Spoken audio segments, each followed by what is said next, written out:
नमस्कार। आजकल social media पर एक सवाल है जो आग की तरह फैल रहा है और इसने राजस्थान के लाखों सरकारी नौकरी के उम्मीदवारों की कह सकते हैं नींद उड़ा दी है। और वो बड़ा सवाल यही है कि क्या सीईटी यानी कॉमन एलिजिबिलिटी टेस्ट अब नहीं होगा। तो आइए आज इसी भ्रम के पीछे की सच्चाई को परत दर परत समझते हैं। ठीक है, तो चलिए शुरू करते हैं। सबसे पहले ये समझना जरूरी है कि ये पूरा मामला आखिर है क्या और सीईटी पर ये संकट के बादल मंडरा क्यों रहे हैं। तो सीईटी यानी कि कॉमन एलिजिबिलिटी टेस्ट, इसे ऐसे समझिए कि ये राजस्थान में कई सारी सरकारी नौकरियों का दरवाज़ा खोलने वाली पहली चाबी है। मतलब अगर किसी को पुलिस कांस्टेबल, एलडीसी या ग्राम विकास अधिकारी जैसी भर्तियों में जाना है तो पहले सीईटी पास करना एकदम ज़रूरी है। इसके बिना आगे का रास्ता ही बंद है। ये एक तरह का एंट्री पास है।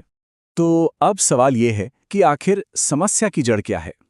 देखिए, जो पिछली सीईटी हुई थी उसकी वैधता अब खत्म हो चुकी है और इसके ठीक बाद 12 जनवरी को हजारों नौकरियों का ऐलान तो कर दिया गया, लेकिन नई सीईटी परीक्षा की कोई घोषणा नहीं हुई।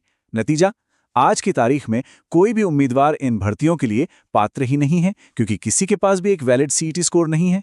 और इस एक अनिश्चितता का असर कितना बड़ा है, इसका अंदाजा लगाना भी मुश्किल है। इसका पैमाना सच में लाखों में है। जी हां, पूरे 20 लाख युवा।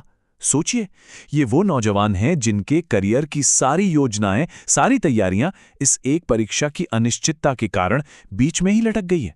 ये कोई छोटा मोटा आंकड़ा नहीं है। और देखिए, ये बात सिर्फ 20 लाख उम्मीदवारों की नहीं है। इस एक परीक्षा के ना होने की वजह से करीब करीब 23 सरकारी भर्ती प्रक्रियाएं भी पूरी तरह से ठप पड़ी हैं। वो आगे बढ़ ही नहीं सकती जब तक नई सीईटी नहीं हो जाती।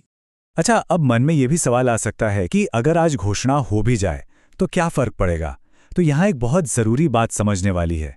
देखिए, सीईटी की जो पूरी प्रक्रिया है ना, मतलब आवेदन लेने से लेकर परिणाम आने तक, इसमें ही करीब 8 से 10 महीने का वक्त लग जाता है।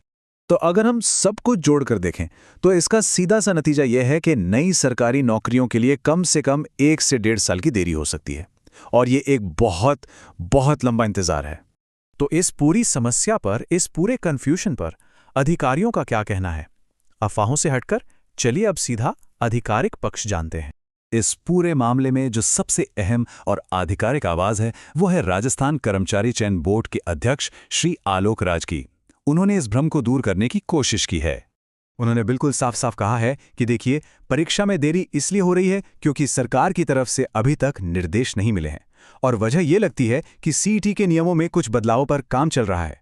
उन्होंने ये भरोसा भी दिलाया है कि वो बहुत जल्द, अगले 3-4 दिन में ही इस पर अधिकारियों से बात करेंगे। तो मतलब साफ है, परीक्षा रद्द नहीं हुई है, बस प्रक्रिया में कुछ बदलाव हो रहे हैं। तो इन सारी बातों को जानने के बाद अब सबसे बड़ा सवाल ये उठता है कि उम्मीदवारों को आखिर करना क्या चाहिए। तो देखिए, हमारे सामने 2 रास्ते हैं। एक तो ये कि हम सोशल मीडिया की अफवाहों पे यकीन कर लें कि सीईटी बंद हो गई है, या फिर हम सच्चाई को समझें। और सच्चाई ये है कि अभी तक कुछ भी तय नहीं है। सरकार सिर्फ नियमों में कुछ बदलाव करने पर विचार कर रही है। तो आगे का रास्ता क्या है? बहुत सीधे से 3 कदम है। पहला, किसी भी आधिकारिक खबर का इंतजार करें। दूसरा, अफवाहों से बिल्कुल दूर रहें। और सबसे जरूरी तीसरा कदम, अपनी तैयारी पर पूरा ध्यान दें। एक बात याद रखिए, परीक्षा का पैटर्न बदल सकता है, लेकिन जो विषय हैं वो तो वही रहेंगे। की गई मेहनत कभी बेकार नहीं जाती। तो अंत में सवाल ये नहीं है कि सीईटी होगी या नहीं होगी। असली सवाल तो ये है कि परीक्षा का भविष्य भले ही आज अनिश्चित लग रहा हो, पर क्या तैयारी पूरी है? क्योंकि जब भी मौका आएगा तो सिर्फ और सिर्फ तैयारी ही काम आएगी। अपना ध्यान भटकने ना दें। धन्यवाद।